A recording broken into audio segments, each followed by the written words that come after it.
Bismillahirrahmanirrahim. Assalamualaikum warahmatullahi wabarakatuh. Waalaikumsalam. Assalamualaikum warahmatullahi wabarakatuh. Sehat untuk kita semua. Yang terhormat Pak Nazrul Periandi selaku manajer UPDK Barito. Yang kami hormati rekan-rekan para manajemen di lingkungan UPDK Barito, ada Pak Abbas, manajer bagian over 1, ada Pak Erpendi, manajer bagian over 2, ada Pak Sutoyo, manajer bagian engineering, ada Pak Yuliansa, manajer bagian KSA.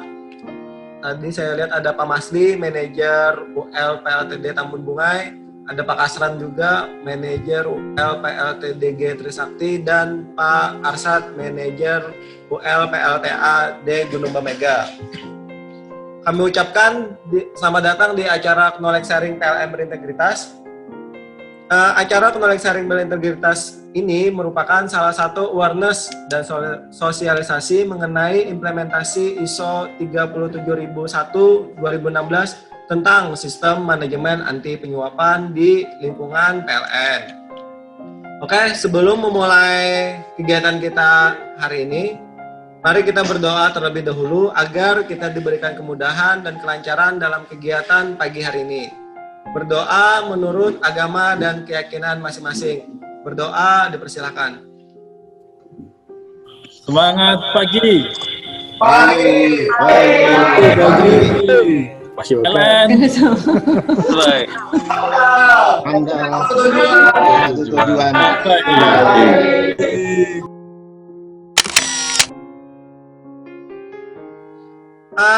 Kita langsung saja masuk ke acara kita pada pagi ini, yaitu Knowledge Sharing PLN Berintegritas. Sebelum disampaikan oleh Pak Nazrul, akan saya putarkan dulu komitmen video PLN Berintegritas dari manajemen UPDK Barito.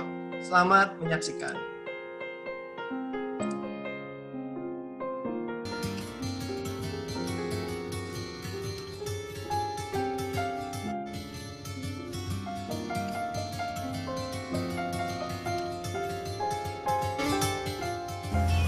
Assalamualaikum warahmatullahi wabarakatuh. Saya Nazrul Periandi sebagai manajer PLN UPDK Barito.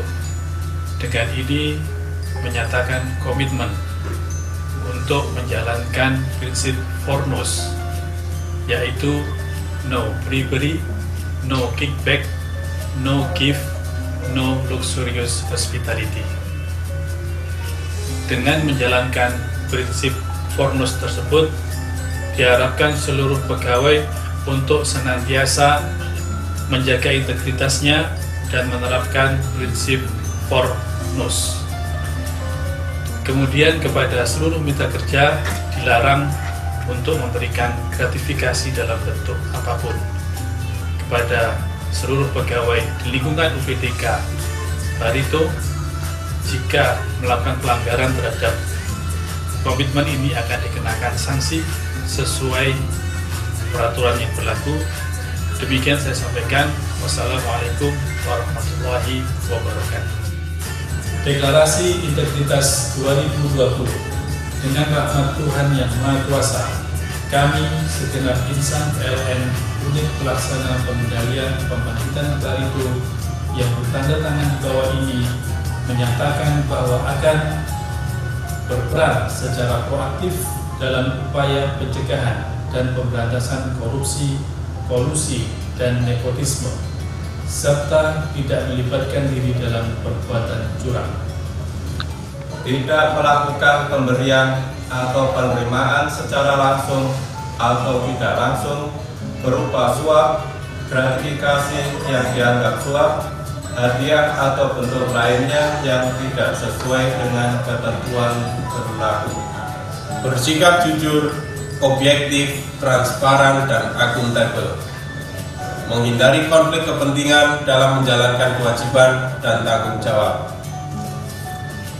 Memberikan informasi apabila mengetahui adanya indikasi perbuatan curang maupun korupsi, kolusi, dan nepotisme dengan turut menjaga kerahasiaan saksi.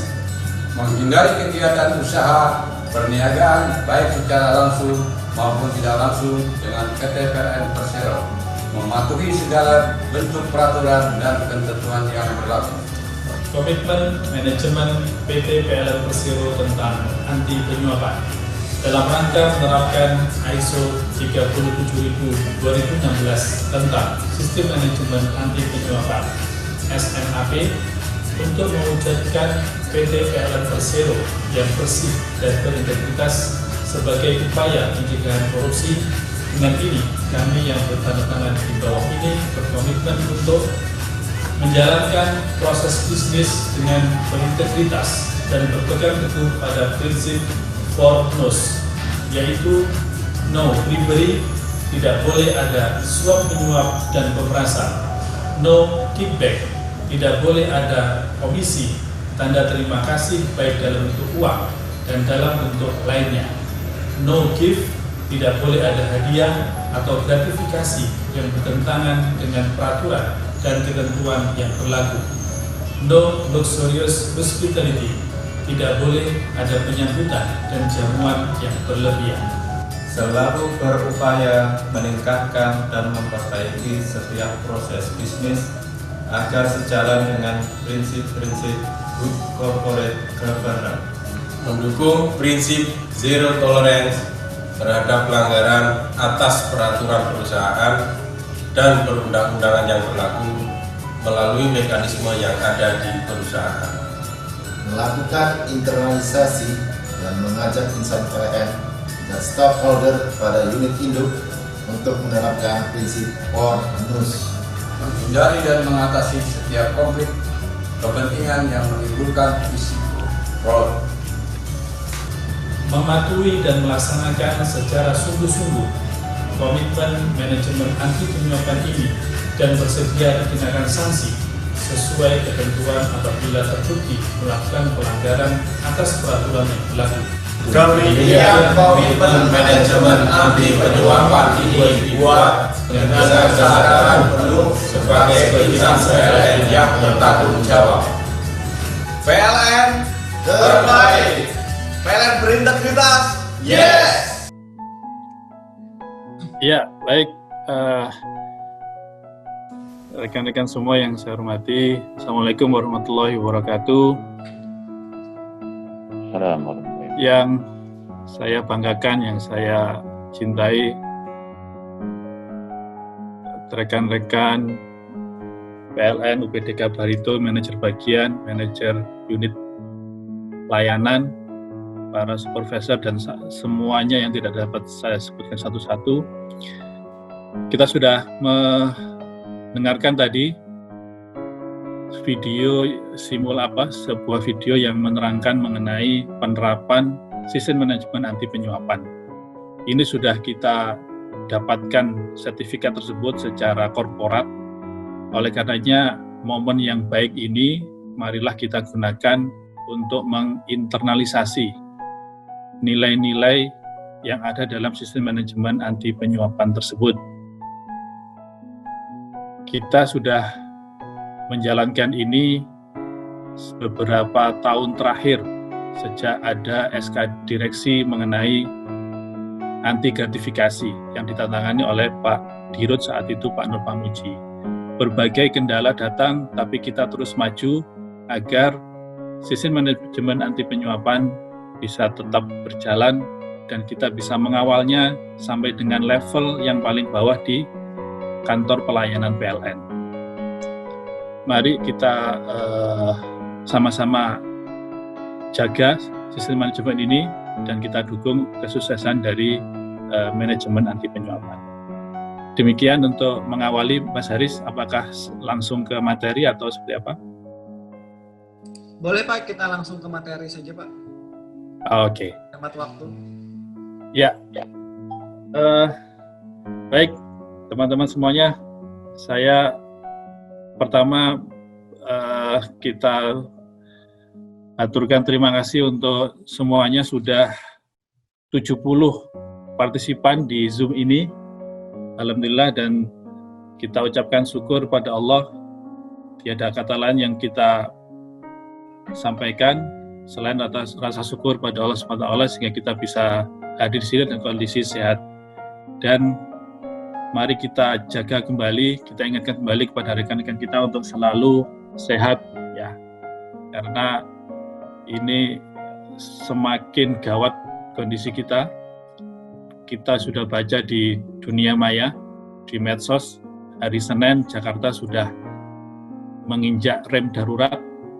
Hari Senin akan ada PSBB mulai hari Senin di Jakarta seperti masa awal-awal pandemi.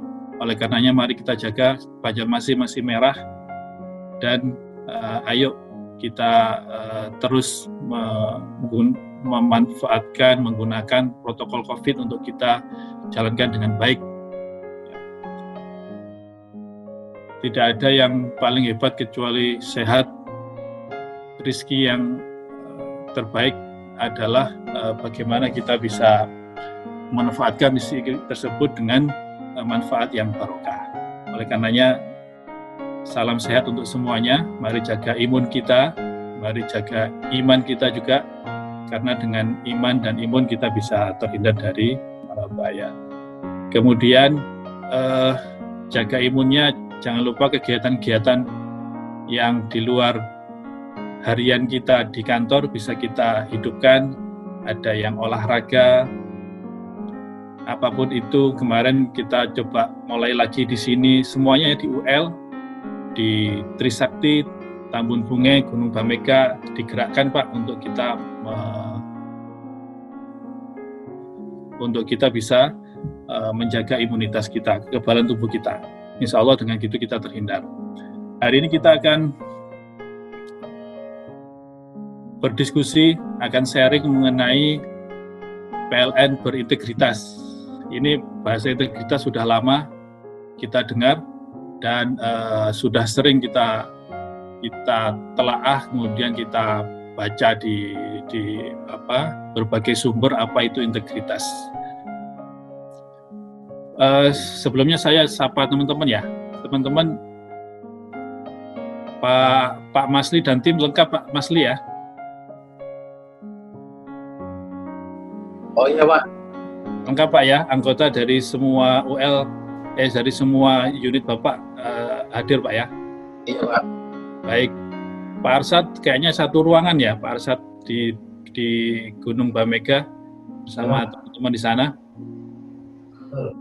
Assalamualaikum teman-teman. Oke, ya terima kasih. Kelihatan segar semua. Kemudian di Trisakti, Pak Kasran dan tim juga saya lihat tadi sudah hadir dalam kondisi sekarang sibuk ya Pak ya. Ada mesin 6 dan mesin Daihatsu, tetap jaga kondisi dan patuhi protokol kesehatan yang sudah kita canangkan. Baik, integritas ini ketika Pak Dirut baru dilantik, Pak Zulkifli Zaini, atau biasa kita panggil Pak Zul, yang beliau sampaikan pertama ada dua yang diulang-ulang, yaitu integritas. Kenapa integritas selalu diutamakan? Karena integritas inilah yang membawa PLN bisa mengemban tugas dari stakeholder kita untuk melayani pelanggan kita. Yang kedua, 3 hal yang ditekankan Pak Dirut adalah yaitu eksekusi. Jadi reason doesn't matter.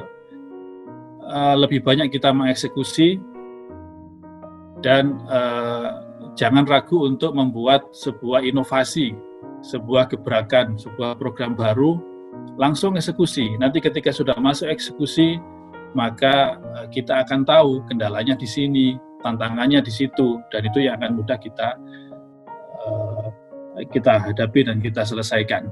Integritas, landasan untuk komitmen dan sanksi pelanggaran integritas ini adalah SNI, yaitu ISO 37001 tahun 2016.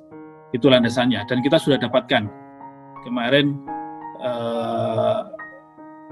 saat peluncuran sertifikat PLN mendapatkan ISO ini, kita dicanangkan dan kemudian kita bersama-sama untuk mewujudkan manajemen anti penyuapan ini dengan sebaik-baiknya kepada seluruh level masyarakat, kemudian seluruh level jenjang yang ada di PLN, mulai dari kantor pusat, kemudian kantor induk, unit pelaksana sampai unit layanan, layanan. Kemudian apa itu gratifikasi, mengapa dan batasnya gratifikasi seperti apa. Beberapa rekan kita sudah ikut pelatihan ini. Bahkan saya itu sampai dulu ada PLN bersih ikut juga, PLN berintegritas ikut juga. Ya kesempatan untuk mendapatkan pelatihan mengenai PLN berintegritas. Sebelumnya integritas itu apa sih? Nah, ini yang untuk mengawali ya. Ini selainnya banyak ya, Riz ya. Tapi apalah, kita yang inti-inti. Integritas ada pendapat yang dari jauh dulu. Ada Mas itu, siapa? Kuala Pembuang, ada Kuala Pembuang. Mas Maulidani mungkin Pak ya. Maulidani ada?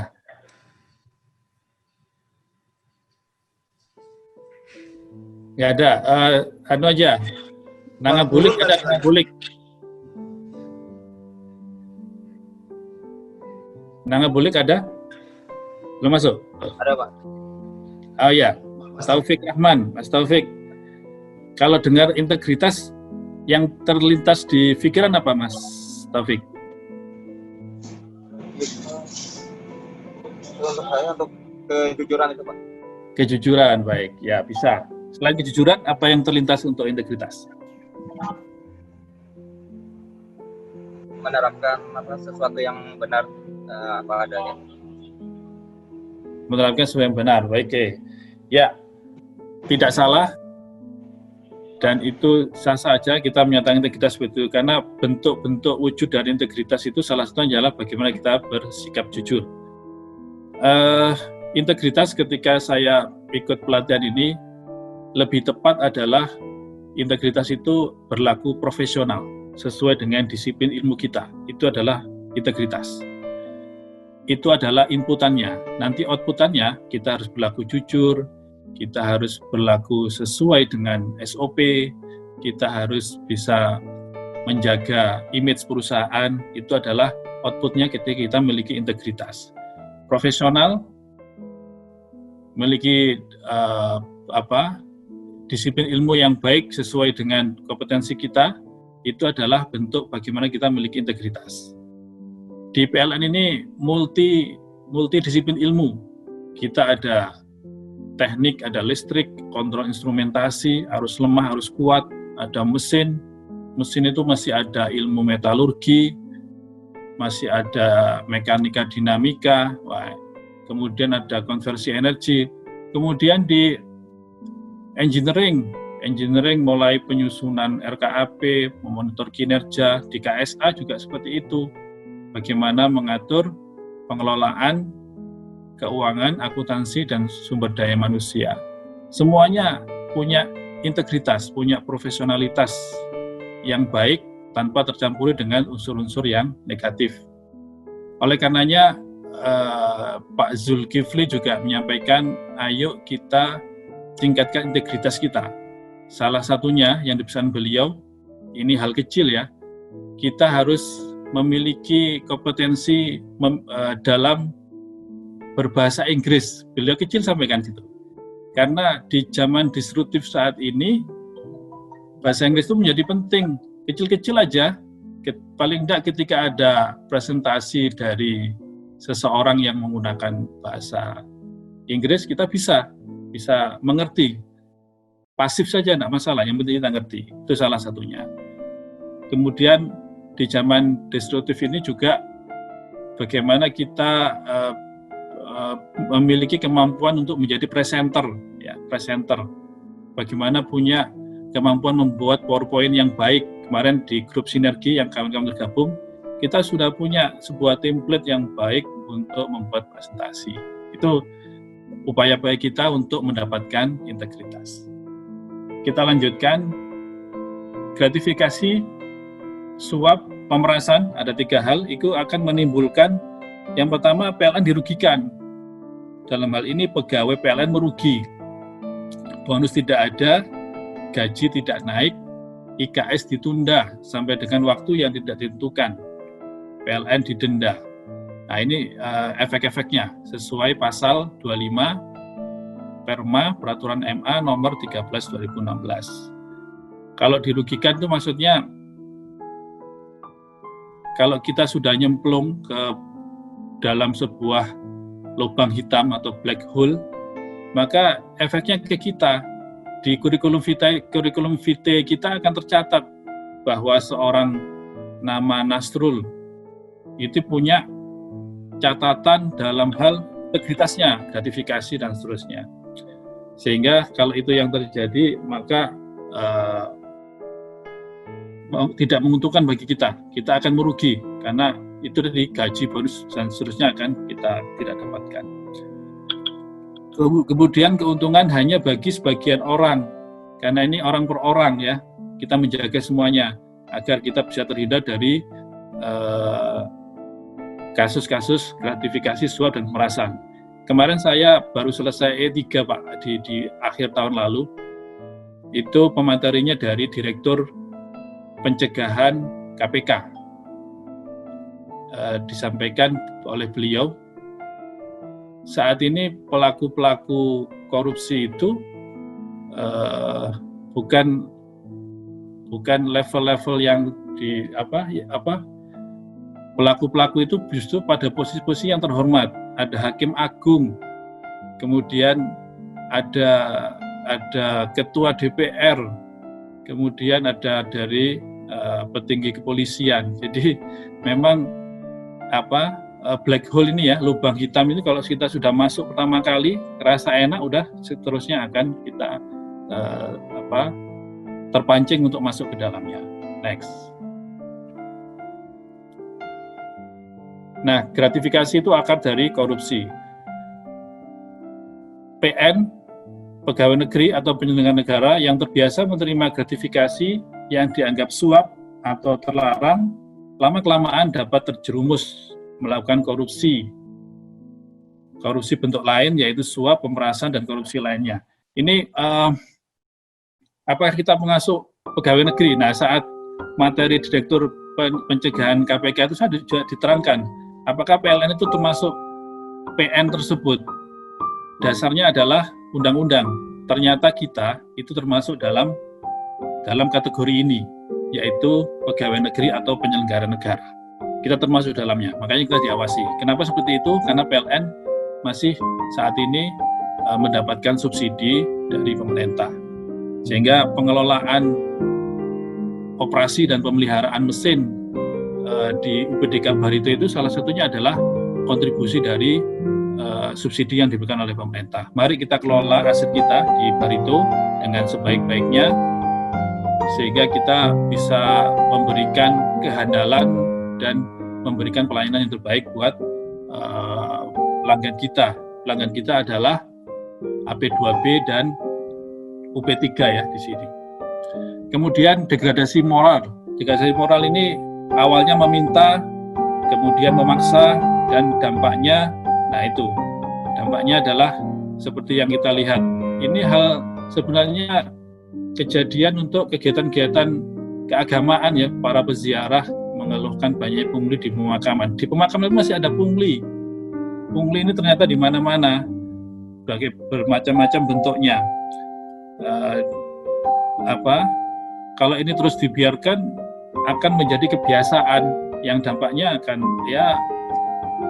akan seperti sebuah SOP yang harus kalau di ISO ada level 4-nya, ada formnya, ada belangkonya.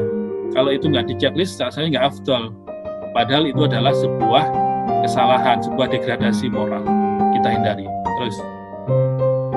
Nah, ini adalah perbedaan yang legal dan ilegal. yang di bagian atas itu adalah yang hadiah dan gratifikasi yang legal, yang di bawah adalah suap gratifikasi yang dianggap suap, itu ilegal, tidak boleh. Yang dianggap legal, yang dikategorikan sebagai legal itu adalah pemberian wajar, kemudian hubungan yang baik, kemudian pemberian dalam arti luas. Kemudian yang ilegal, transaksional, meeting of mind. Wah, ini bahasanya meeting of mind. Jadi kita ketemu untuk mempengaruhi pikiran kita, sehingga kita mind kita, pikiran alam bawah dasar kita itu menjadi terpikir bahwa suap itu hal yang lumrah, itu harus kita hindari. Kemudian berlawanan dengan kewajiban atau tugas. Lanjut. Klasifikasi gratifikasi.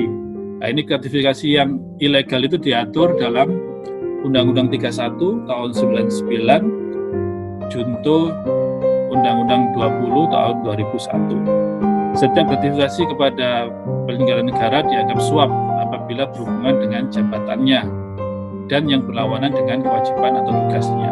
Nah, ini harus sikap kita wajib lapor. Saat ini di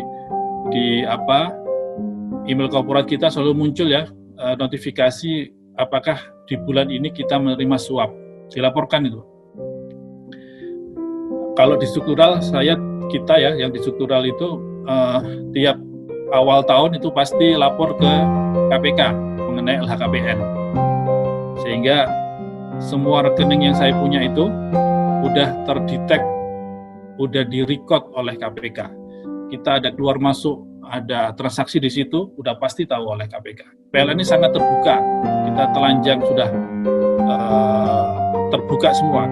Apa yang ada di rekening tiap kita di struktural itu pasti terpantau oleh aparat. Gratifikasi yang legal seperti penerimaan gaji atas pekerjaan yang dilakukan, pemberian orang tua, saudara, kerabat sepanjang tidak memiliki konflik kepentingan. Ini tidak wajib dilaporkan, ya, tidak perlu. Gimana kalau dengan kerabat, saudara, ya itu tidak perlu dilaporkan, karena itu bagian dari tidak ada konflik kepentingan. Contoh gratifikasi yang wajib dilaporkan. Gratifikasi dalam rangka pelaksanaan tugas, ada 10 item pemberian layanan pada masyarakat. Nah, kita ya memberi pelayanan terkait dengan tugas dan proses penyusunan anggaran. Ini biasanya juga seperti ini. Yang pertama yang di kita, memberi pelayanan kepada masyarakat. Nah, ini sudah dengan adanya PLN Mobile sudah punya semua kan ya. PLN Mobile ini wajib. Saya sudah menikmati sekali layanan ini. Ketika SR sambungan rumah di depan rumah itu pas terlalu rendah, saya ingin memanfaatkan fitur yang ada di PLN Mobile. Ternyata efektif. Saya kirim fotonya juga saya submit, dalam waktu setengah jam itu sudah ada yang merespon. Ada yang nelpon kemudian datang dan dibaikin itu lendutan SR yang berbahaya kalau terlalu rendah. Kita harus punya semua PLN Mobile. Ya, PLN Mobile aplikasinya harus terpasang di HP kita. Kemudian terkait dengan pelaksanaan perjalanan dinas. Nah, ini yang wajib dilaporkan juga. Tidak boleh main-main dengan perjalanan dinas, ya sudah banyak ini kita tahu ceritanya. Saya sudah mengalami jadi ketua tim investigasi, ya jadi nggak enak. Jadi nggak enak banget karena yang diinvestigasi teman sendiri. Marilah kita jaga ini ya, jangan sampai ada pelanggaran dalam perjalanan dinas. Kemudian proses penerimaan promosi mutasi pegawai. Nah, ini penerimaan pegawai PLN sudah bersih dan berintegritas. Tidak ada lagi penerimaan pegawai yang menggunakan uang, amplop, tidak ada lagi. Ketika pengalaman dulu saya masuk di PLN juga, saya keluar uang untuk beli materai 6.000, itu aja, selebihnya tidak ada lagi. Saya yakin teman-teman setelah saya, apalagi sekarang lebih sudah angkatan keberapa? Ini paling muda sudah angkatan kepala 7 ya, kepala 7 3 7 4 sekitar itu kan. Kalau Mas itu Janata ada Janata, angkatan berapa Janata? Janata tadi ada, Pak. Janata mana? Hello? Iya, halo Pak. Janata angkatan berapa? Angkatan 14 Pak. Angkatan 14. Ya, Masuk PLN kemarin keluar duit nggak Janata? Enggak ada Pak. Nggak ada ya? Oke, confirm ya, tidak ada. Baik, kita menjalankan menjalankan contoh gratifikasi yang wajib dilaporkan ini kita jelaskan supaya teman-teman memahami ini. Artinya perusahaan secara korporat untuk concern untuk dalam hal gratifikasi. Next.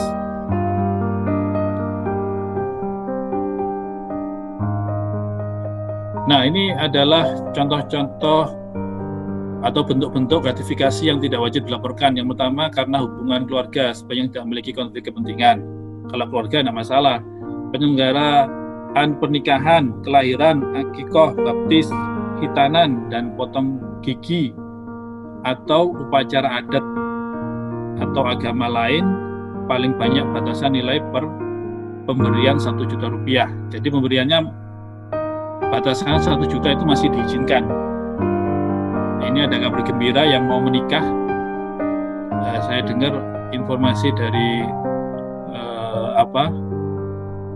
dari Insert ya, Silat atau Insert ya, itu sudah ada yang beberapa rekan kita sudah mau menikah.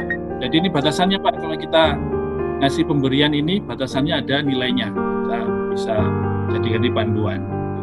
Yang kedua, selanjutnya adalah gratifikasi yang tidak wajib lapor penerimaan terkait dengan musibah atau bencana maksimal 1 juta per pemberi.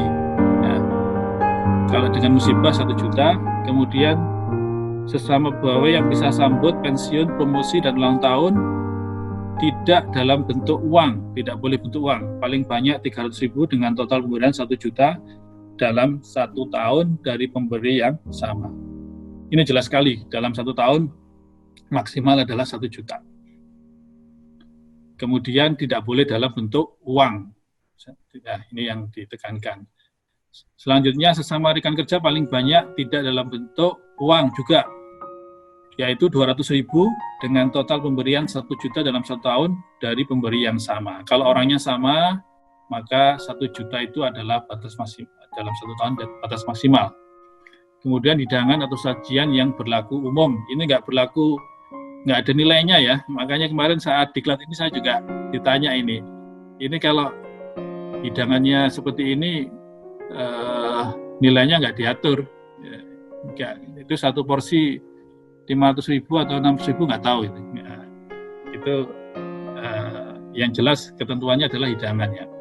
Yang ketujuh, prestasi akademis dan akademis yang diikuti dengan biaya sendiri seperti kejuaraan, perlombaan, kompetisi tidak terkait kedinasan. Kemudian keuntungan bunga dari penempatan dana investasi dan pemilihan saham pribadi yang berlaku umum. Oke, terus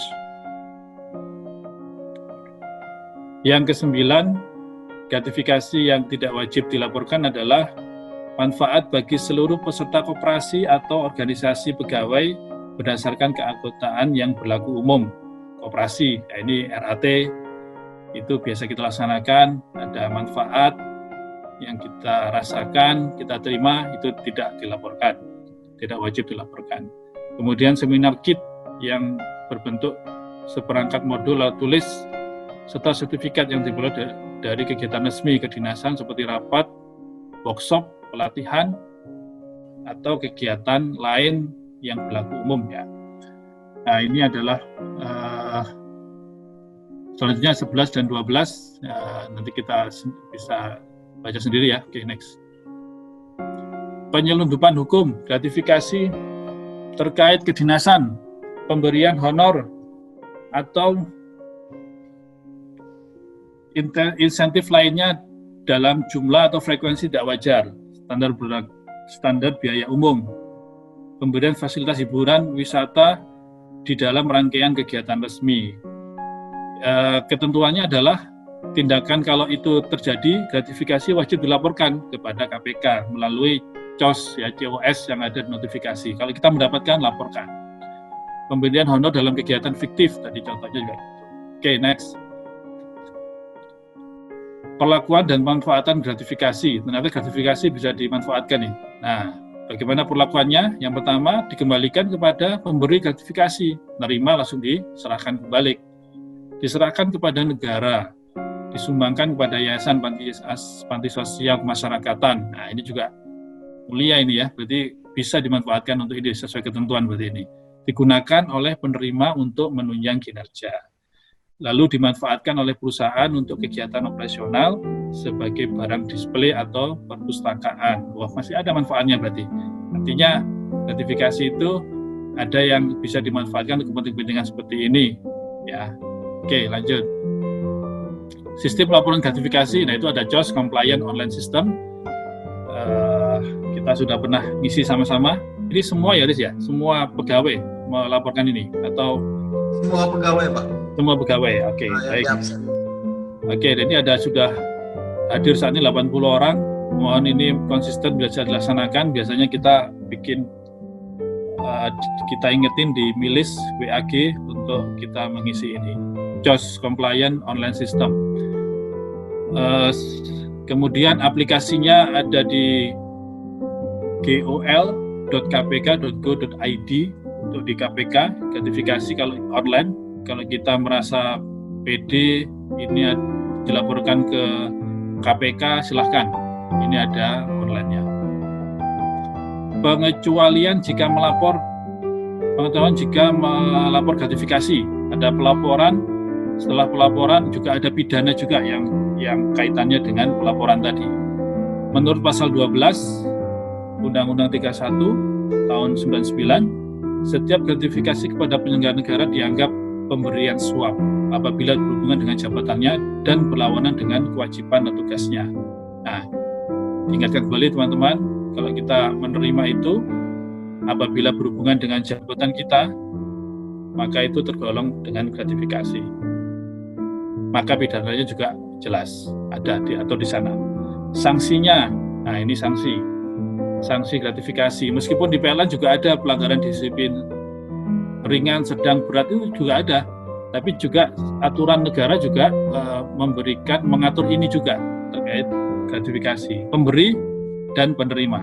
Kalau pemberi akan dipidana penjara paling lama 3 tahun dan atau denda paling banyak 150 juta bagi pemberi. Bagi penerima dipidana dengan pidana penjara seumur hidup atau pidana penjara paling singkat 4 tahun, paling lama 20 tahun, dengan denda 200 juta, paling sedikit, kemudian paling banyak 1 miliar. Lebih besar yang penerima. Nah, ini yang harus kita concern di sini, kita perhatian di sini. Penerimanya lebih besar sanksinya daripada yang pemberi. PLN itu peluangnya jadi penerima atau pemberi. PLN kita tahu bahwa peluangnya akan menjadi penerima, yaitu peluangnya. Kemudian topik yang kedua adalah konflik kepentingan, conflict of interest. Ini juga ditekankan oleh Pak Dirut kemarin, pegawai PLN tidak boleh konflik kepentingan. Usahakan kita clear, kita clean, tidak boleh ada gesekan-gesekan kepentingan dengan perusahaan jika kita memiliki sebuah bisnis. Kemudian secara definisi Permen-PAN RB, Layanan Aparatur Negara, konflik kepentingan adalah situasi di mana penyelenggara negara patut diduga memiliki kepentingan pribadi terhadap penggunaan wewenang sehingga dapat mempengaruhi keputusan. Dan sesuai Undang-Undang tahun 30 2014 ini, kondisi pejabat pemerintahan yang memiliki kepentingan pribadi untuk menguntungkan diri sendiri dan atau orang lain dalam penggunaan wewenang dapat mempengaruhi netralitas dan kualitas keputusannya. Dan resiko konflik interest ini muncul itu, resiko COI ini muncul di saat akan mengambil keputusan. Ya, ini jelas ya. Oke, next. Prinsip pengambilan keputusan, ini prinsipnya ya, didasari pertimbangan rasional, kemudian azasnya GCG harus kita perhatikan, tidak memiliki benturan kepentingan tadi ya, COI, dan itikat baik, teliti, sumber-sumbernya jelas, dan kita harus bisa mencari harga yang terbaik, kemudian kualitas yang paling baik bagi perusahaan, dan itu yang paling cocok kita terapkan bagi operasional dan pemeliharaan di kantor kita. Next. Konflik kepentingan dalam tata niaga PLN itu di dalam konsep era transformasi PLN terbaik itu yang di lingkari merah ini, kotak merah itu adalah benturan kepentingan, ya, benturan kepentingan. Ini yang sering terjadi. Dan dampak konflik kepentingan ini adalah salah satu bentuknya adalah pemenang pengadaan. Harga barang atau jasanya tinggi, mutunya rendah. Nah ini kita harus jaga ini, pemenang pengadaan harus melalui proses seleksi yang sangat akurat, kemudian sumber-sumber pabrikan yang jelas, dan harga yang kompetitif, harga dan jasa. Mutunya pun menjadi rendah kalau kita tidak memperhatikan secara baik mengenai term of reference yang ada di dalamnya. Next. Konflik kepentingan, PLN dirugikan, ini yang tadi ya, keuntungan bagi sebagian orang. Kalau kepentingan terjadi, itu yang menjadi efeknya. Makanya kita jaga supaya konflik kepentingan tidak terjadi di kita. Ya. Unsur konflik kepentingan itu ada situasi atau kondisi, kemudian ada tugas dan wewenang, ada kepentingan pribadi atau kelompok, dapat mengaruhi netralitas dan kualitas kerja. Nah ini adalah 4 hal yang bisa menjadikan kita berada pada konflik kepentingan. Pada kondisi ini, mari kita jaga, semoga kita bisa menghindari konflik of interest ya, karena ini sangat mungkin terjadi ya kepentingan ini. Ya. Sumber konflik kepentingan itu ada 6. Hubungan afiliasi, ada karena sebab gratifikasi, adanya rangkap jabatan, adanya kepemilikan aset, adanya keuntungan finansial, kepentingan pribadi. Nah ini hal-hal yang menyebabkan kita kejebur di dalam konflik of interest. Mari kita jaga 6 hal ini agar kita bisa netral, sehingga bisa menghindari konflik kepentingan. Next. Konsep konflik kepentingan itu adanya kepentingan, tadi ya, benturan, kepentingan potensial, kemudian bentuk kepentingan yang dipersepsikan, bentuk kepentingan nyata. Ini adalah bentuk-bentuk konsep konflik kepentingan. Misalkan yang kepentingan nyata, ketika seorang berada dalam situasi di mana dapat mengaruhi pelaksanaan tugas. Nah, ini dipengaruhi rekan kerja, rekan di masyarakatnya, atau rekan di sosialitanya yang bisa mempengaruhi konflik kepentingan. Yuk. Prinsip dasar penanganan konflik kepentingan, mengutamakan kepentingan publik, jelas, publik harus utamakan. Kita punya pelanggan paling besar. Jadi listrik itu saat ini, kalau orang perlu listrik, taunya hanya PLN. Makanya perusahaan yang memiliki konsumen terbesar itu dengan satu penyedia barang dan jasanya itu hanya PLN. Kalau orang perlu listrik, tahunya hanya PLN, nggak ada orang nyediain listrik selain di PLN. Yang besar ya. Kalau yang kecil-kecil banyak dan itu nggak bisa konsisten. Ya. Mengutamakan kepentingan publik, menciptakan keterbukaan penanganan dan pengawasan konflik kepentingan, mendorong tanggung jawab pribadi dan sikap keteladanan. Oke, next. Pencegahan konflik kepentingan itu ada beberapa hal. Salah satunya adalah menghindari dan membatasi diri untuk berinteraksi dengan pihak yang dipersepsikan COI. Kita jauh-jauh aja, jangan dekat-dekat dengan konflik kepentingan. Mendorong perbaikan. Oke, next. Tata cara penanganan konflik kepentingan dalam putusan adalah wajib melaporkan dalam COI. Kemudian instansi PLN dapat melaporkan PLN yang lainnya yang memiliki keberadaan dalam situasi COI. Penanganannya adalah klik. Nah, mekanisme pelaporan melalui aplikasi COS ya, ini compliant system yang bisa kita gunakan ketika kita terjadi menerima sesuatu. Next, sanksi konflik kepentingan itu diterangkan dipidana dengan pidana penjara seumur hidup dan atau pidana penjara paling singkat 4 tahun dan paling lama 20 tahun. Ini adalah kita sanksinya kalau melakukan ini.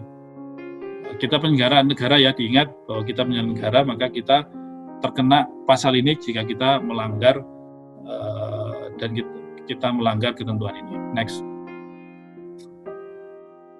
Referensinya adalah ini. Oke.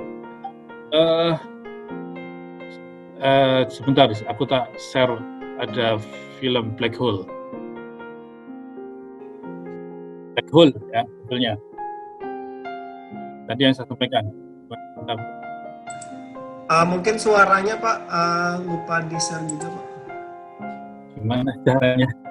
Ini udah on ya? Ya udah. Ini Pak, di waktu Bapak share screen itu diconteng Pak, di bawahnya yang sound.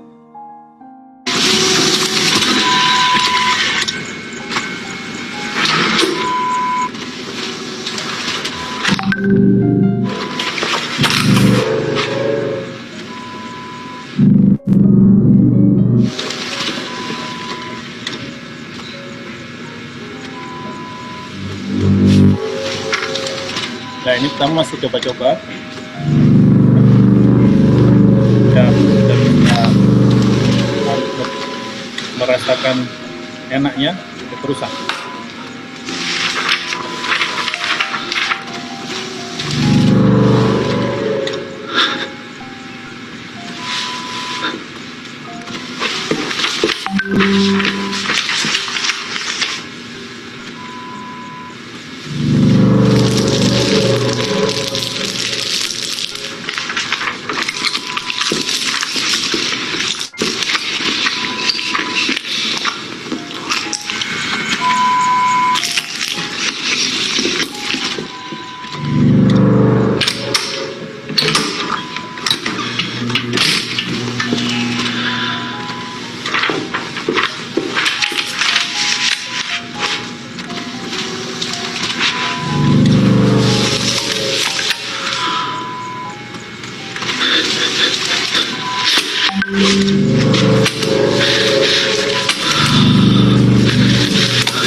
Itu simulasi black hole. Pertama kali coba-coba, kemudian merasakan enak, terjebur akhirnya. Ketika peraturan berlaku, dia nggak bisa balik, akhirnya ya sudah ketangkap dan sadar. Fraud risk management, ini manajemen resiko terhadap fraud, terhadap suap dan seterusnya. Pengertian fraud. Fraud adalah segala bentuk kecurangan yang sengaja dilakukan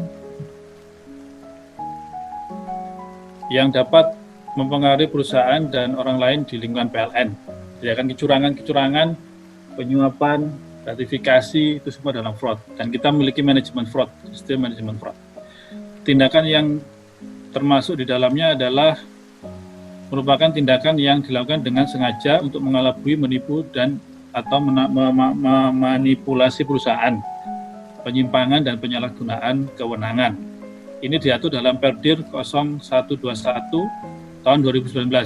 Baru aja ya, tahun lalu di launching Perdir ini, bagaimana kita bisa memanage fraud, dalam arti bagaimana mencegah, bagaimana kita melakukan workshop, diseminasi supaya kita terhindar dari fraud. Next. Karakteristiknya adalah ada yang 4 bentuk: disengaja, kemudian manipulasi, tersembunyi, kemudian dalam bentuk kerugian. Kerugian ini biasanya oleh SPI itu akan diidentifikasi ketika jadi kerugian, melakukan dengan assessment, audit. Nah, di situ ketahuan ada fraud Kemudian ada juga yang manipulasi. Next. Level fraud ada yang masih di gunung es puncaknya, transaksional, kemudian operasional, itu yang muncul di permukaan yang kelihatan. Dan proses bisnis, di kita ini ada proses bisnis, itu yang ketahuan di permukaan sedikit dan di bawahnya terjadi. Kemudian secara entitas, secara perusahaan, secara korporat, itu ketahuan di bawahnya, apalagi strategis. Nah, ini think-tanknya sebuah perusahaan ketahuan kalau kita melakukan fraud. Next. Kerangkanya adalah seperti ini ya, anti-fraud programnya. Secara organisasi, kita ada monitoring dan evaluasi. Di level lebih kecil lagi ada control environment. Kemudian kebijakannya adalah supaya berjalan efektif dan efisien, maka diperlukan lingkungan pengendalian yang anti-fraud. Masalahnya adalah lingkungannya, kemudian organisasinya, aktivitas pengendaliannya, pemantauan dan evaluasi. Kita sudah punya ini dibikin Pak Sutoyo, fraud risk profile kita. Dan di situ dari setiap bidang melaporkan kira-kira ada peluang fraud di mana. Kita segera antisipasi dan kita laksanakan nanti COC ya, COC atau knowledge sharing juga untuk pencegahan dan menerapkan fraud risk profile, menjalankannya kepada semua bidang. Next. Aktivitas pengendaliannya ada 4, yaitu pemetaan, pencegahan, kemudian pendeteksian dan respon terhadap kejadian fraud. Oke, next. Pemetaan resiko fraud itu ada 4.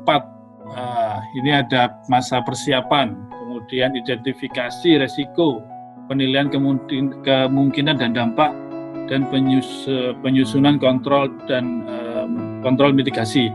Kita berarti sudah masuk 3 ke 4. Sudah persiapan, identifikasi, dan kita sudah tulis apa yang menjadi profil resiko terhadap fraud. Sudah kita susun dan kita laporkan. Kemarin perlu penyesuaian setelah dinilai oleh WKL, kita akan penyempurnaan baru kita laporkan kembali. Next.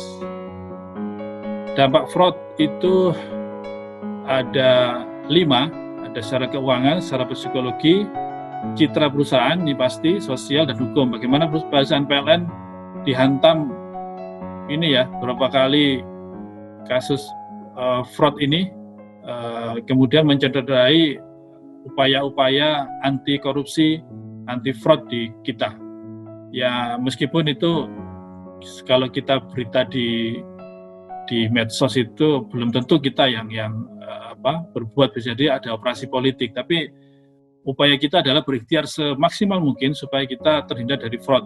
Yang terbaru kemarin kita tahu ada Pak siapa ya, Dirut PLN yang sebelumnya ya, Pak Muji misalkan. Hitungan dari siapa? BPK enggak ada kerugian, tapi hitungan lembaga peradilan yang lain ternyata menyatakan ada kerugian. Artinya itu adalah bagaimana kita bisa mengontrol, menghitung cermat, dan mengendalikan supaya bentuk-bentuk fraud ini bisa kita hindari. Next. Baik, demikian materi tentang sistem manajemen anti penyuapan 37.000 tahun 2016. Mungkin agak ini ya, monoton, mudah-mudahan bisa diterima dengan baik. Yang terpenting adalah bagaimana kita memiliki komitmen untuk anti gratifikasi, anti penyuapan, dan kita memiliki integritas profesional dalam keahlian kita. Anda ditempatkan dimanapun itu harus profesional, harus berintegritas. Kemudian tambahlah integritas itu, perkayalah dan kembangkanlah untuk hal-hal yang bisa mendukung kepekerjaan kita, seperti yang tadi saya sampaikan ya, kemampuan-kemampuan lain bisa kita asah. Ya. Demikian, terima kasih atas atensinya. Lanjut ke moderator, silakan. Oke, terima kasih Pak Najro atas pemaparannya. Kita akan buka sesi tanya jawab dulu, cuman untuk dua penanya saja. tetapi yang untuk tanya jawabnya cuman dalam ruang lingkup apa yang tadi telah disampaikan oleh Pak Nazrul. Nanti setelah kuis kita akan buka lagi sesi tanya jawab ya, sekalian curhat gitu, mumpung manajemennya semua yang ngumpul, rekan-rekan kalau ada yang mau disampaikan ya bisa mumpung gitu, mumpung manajemennya kumpul semua, nanti yang mau ada yang disampaikan tentang kerjaan, tentang keluh kesah dan segala macamnya, para manajemen siap mendengar, tapi nanti itu setelah kuis. Oke, saya buka dulu pertanyaan untuk materi yang telah disampaikan Pak Nazrul tadi. Ada yang mau ditanyakan rekan-rekan sekalian?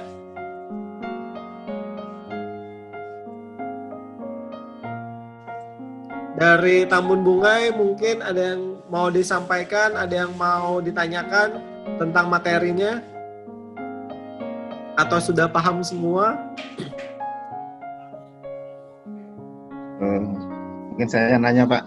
Oke, Pak Arpendi silakan, Pak.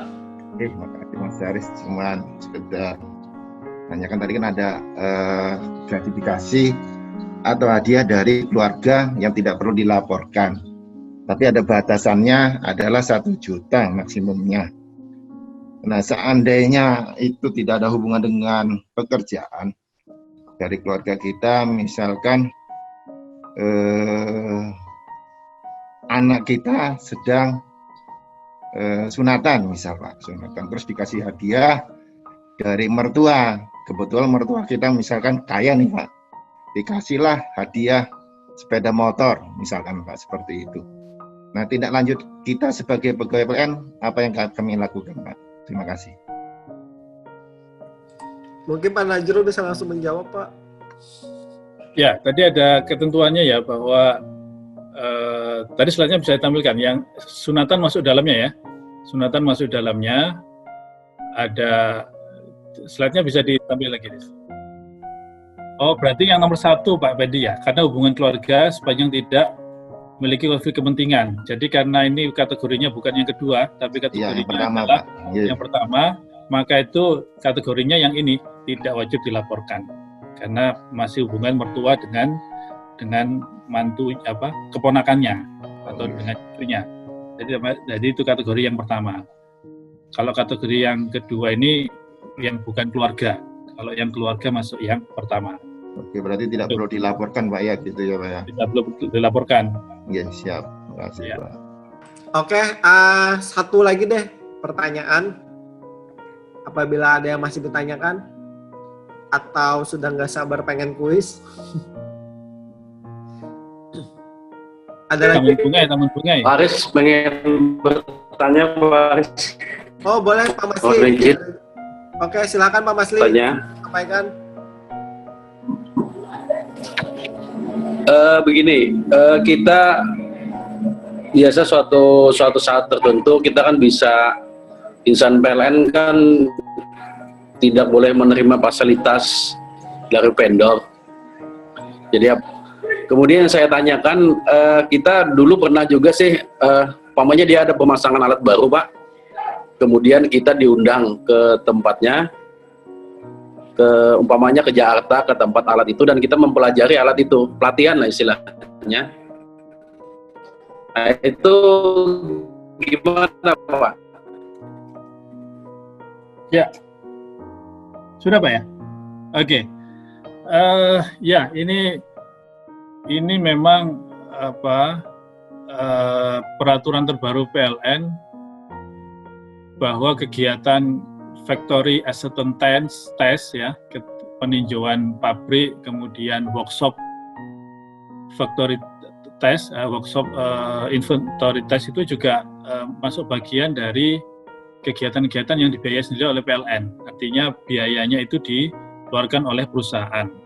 Kecuali dulu pernah ada kontrak-kontrak yang mengatur bahwa biaya pengujian, biaya witness itu ditanggung oleh kontrak tersebut. Tapi yang dulu, yang terbaru ini ada peraturan yang instruksi dari BOD kita bahwa kegiatan-kegiatan itu harus dibiayai oleh perusahaan supaya tidak ada konflik kepentingan.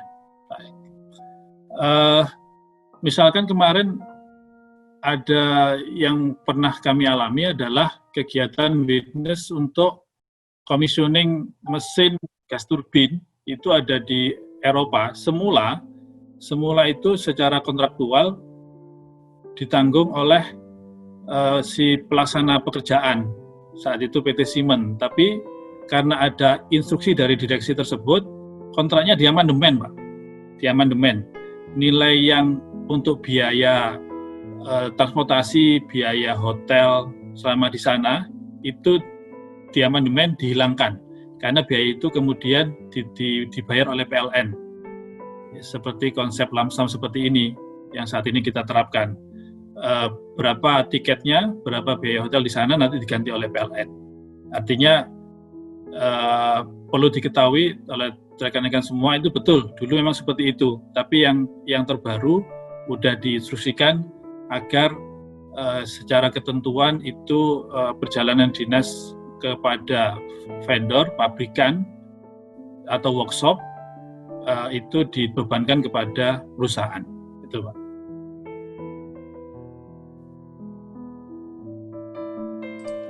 Baik, terima kasih Pak Nazrul atas pemaparannya. Oke, rekan-rekan ada lagi yang mau disampaikan atau kita cukupi? Saya ingatkan lagi, itu ada saya kasih link di grup chat, mohon diisi sebagai absensi kita. Jadi sekali lagi saya ingatkan, itu ada saya kasih link, silahkan nanti diisi setelah selesai acara juga bisa. Nanti saya akan share di grup milis kita. Oke, kalau tidak ada, mungkin kita lanjut ke kuis ya. Ini ada kuis, silahkan bagi rekan-rekan membuka kahotnya. Oke, yang sudah siap silahkan join di grup. Buka aplikasi kahotnya. Habis itu nanti enter pin. Yang ada di bawah sini ada enter pin. Nah itu, tolong kalau bisa diisikan nama aslinya ya, biar kita tahu siapa pemenangnya. Nanti takutnya saya hadiahnya salah kirim hadiah. Kita ada mencari 3 orang pemenang. Nanti soalnya nggak banyak, cuma 10. Semuanya ada kesempatan untuk menang. Insya Allah cuman saya dan Mas Jen yang tahu soalnya.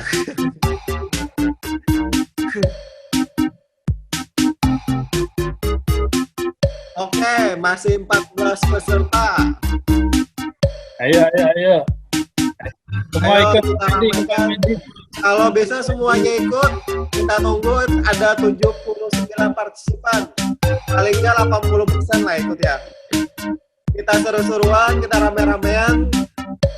Kita sudah lama nggak berkegiatan, ya, apalagi kita bisa ngumpul. Masih ada 22. Silakan yang pengen ikut. Ada 23. Masih kita tunggu.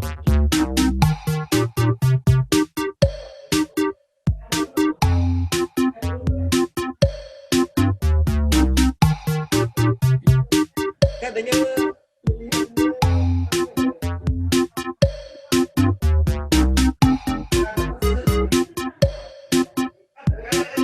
9.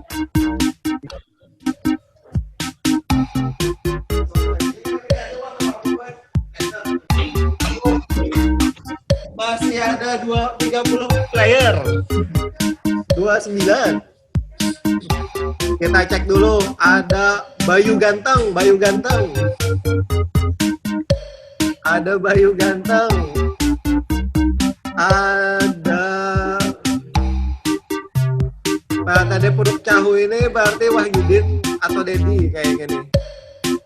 Ada yang namanya baru bangun. Ada namanya baru bangun.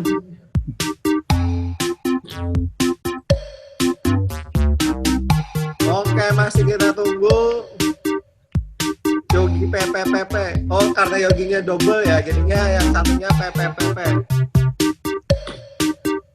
Upin Ipin ini ada juga Upin Ipin.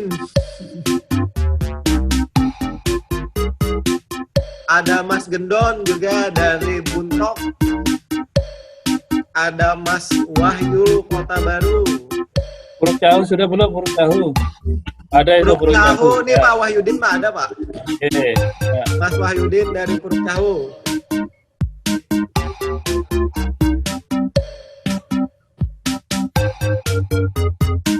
Oh ini keren nih namanya Pak Trisno nih kayaknya. Trilogistik. Oh mantap namanya Pak Trisno. Panji, mana Pak Panji? Baru bangun. Bukan bonek nih, ini bukan bonek. Ada bukan bonek. Ini ada yang baru bergabung juga, Mas Nijar mungkin habis patroli. Baru bergabung, kita tunggu. Kita tunggu 2 menit lagi ya. Hamba Tuhan.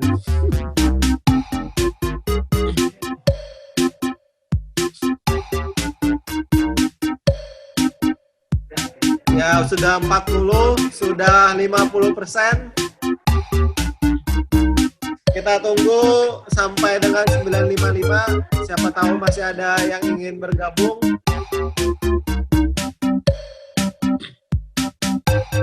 Ayo pakai HP bisa. Lain yuk. Bisa. Mas Nijar tadi baru bergabung. Mbak Pega juga baru bergabung. Silakan KYT. Ada Mbak Nisa baru bergabung. Rifana pemburu dolar mana nih? Rifana pemburu dolar. Biasanya kalau ada kuis-kuis kayak gini, Rifana selalu nomor 1 ini. Delete, nama Rifana delete deh. Iya, kayaknya pakai nama samaran. Ganti pemburu ringgit kayaknya. Mas Zen sudah mandi kan Mas Zen? Mas Jen ini begadang edit video malam tadi.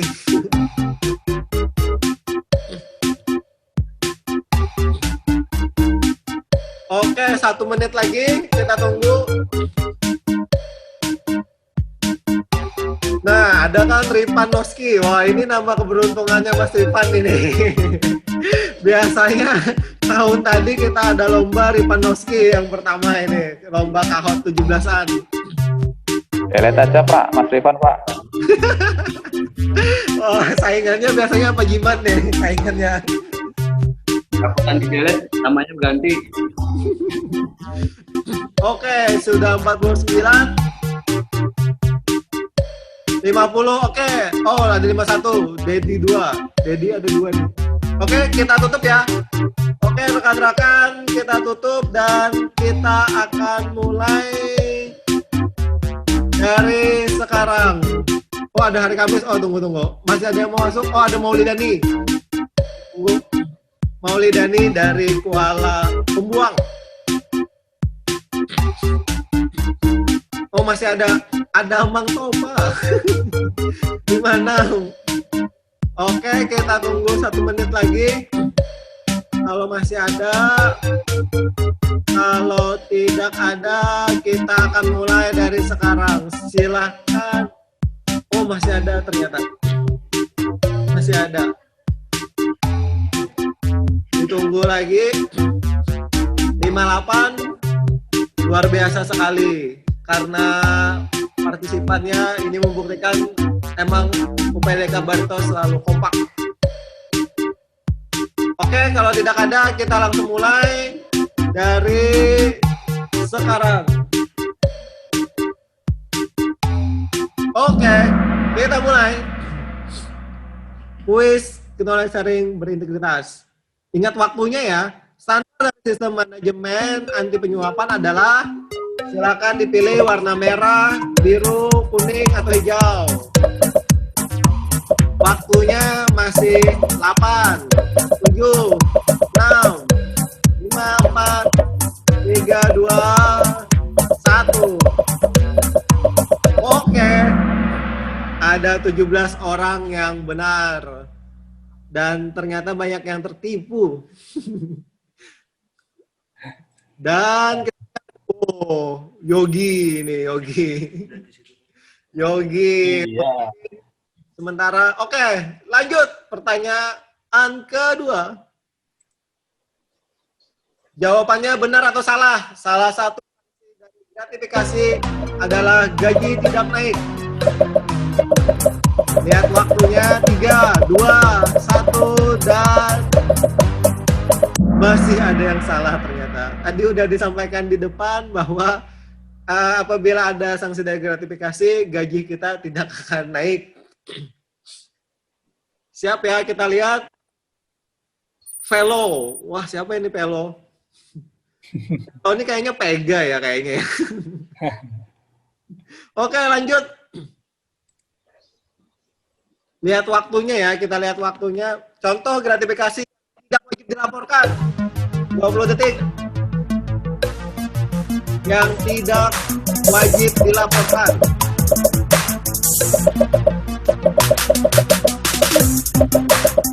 Sudah ada 44 yang menjawab. Oke, sudah banyak yang benar. Tadi sudah diulang juga sesuai pertanyaan Pak Arpendi tadi. Yang tidak wajib dilaporkan adalah terkait dengan pemberian hadiah pernikahan dengan batas maksimal 1 juta. Lanjut. Kita lihat, wah, Pak Rujiani nih dari Kumai, penguasa Kumai, berkuasa. Mas Rifana mana? Nggak ada namanya nih. Mas Rifana ini kayaknya di akhir-akhir nanti. Oke, kita lanjut pertanyaan keempat dari 10 pertanyaan.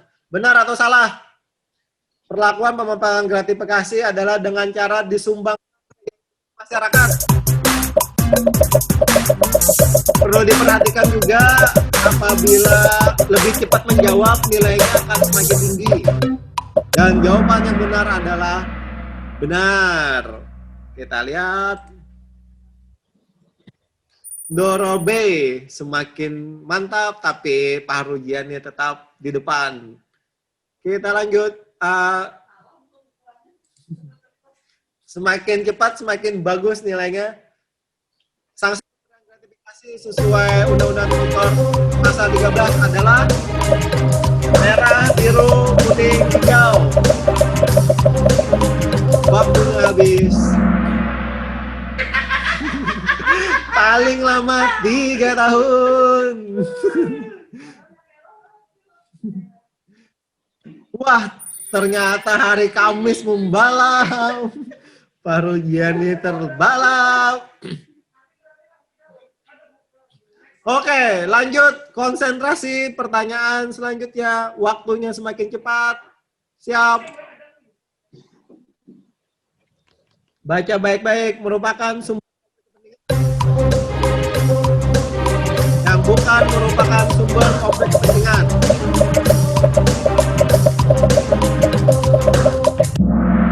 Jawabannya tertipu ternyata. Kepentingan perusahaan. Sumber konflik kepentingan itu adalah kepentingan pribadi. Oke, lanjut. Wow, Velo masih memimpin. Velo, ada Duyanto, hari Kamis turun, Pak Rujiani hilang. Mas Ripana, gimana ya Mas Ripana ini? Iya. Oke, lanjut. Kita pertanyaan ke-7. Benar atau salah? Mekanisme pelaporan dari komplek benar apa salah?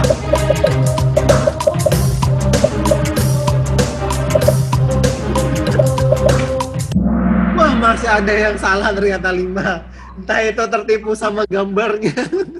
Karena gambarnya tadi gambar komando ya. Sengaja dikelabui. Oke. Kita lihat. Wah, Velo lagi on fire nih. Velo lagi on fire. Nanti kasih sambutan nih Velo. Ya. Velo kasih sambutan nanti. Oke, lanjut. Siap, pertanyaan ke-8 dari 10 pertanyaan. Tindakan kecurangan yang sengaja dilakukan yang disebut konflik of interest, fraud, suap, atau korupsi.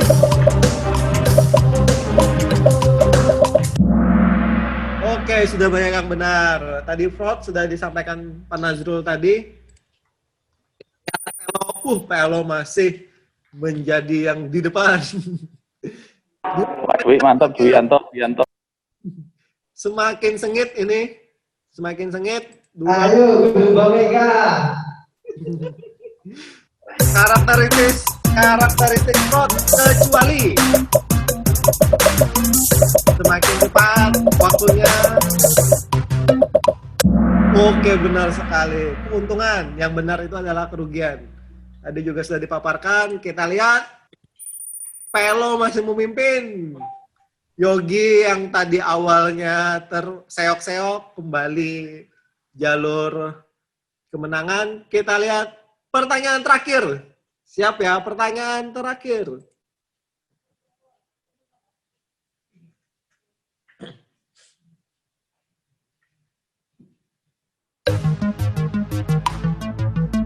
Yang merah, yang biru, yang kuning, atau yang hijau? Silakan.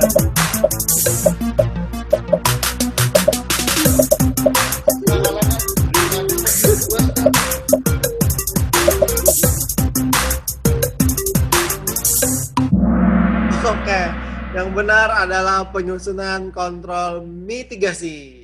Oke, kita lihat siapakah pemenang. Yang poin ketiga, Kayate. Kayate siapa ya? Yogi. Dan yang pemenangnya adalah Velo. Selamat kepada Velo. Untuk sesi pertama ini sudah selesai, yaitu knowledge sharing PLN berintegritas. Acara knowledge sharing ini merupakan salah satu wujud awareness dan sosialisasi mengenai implementasi ISO 37001 2016 tentang sistem anti penyuapan.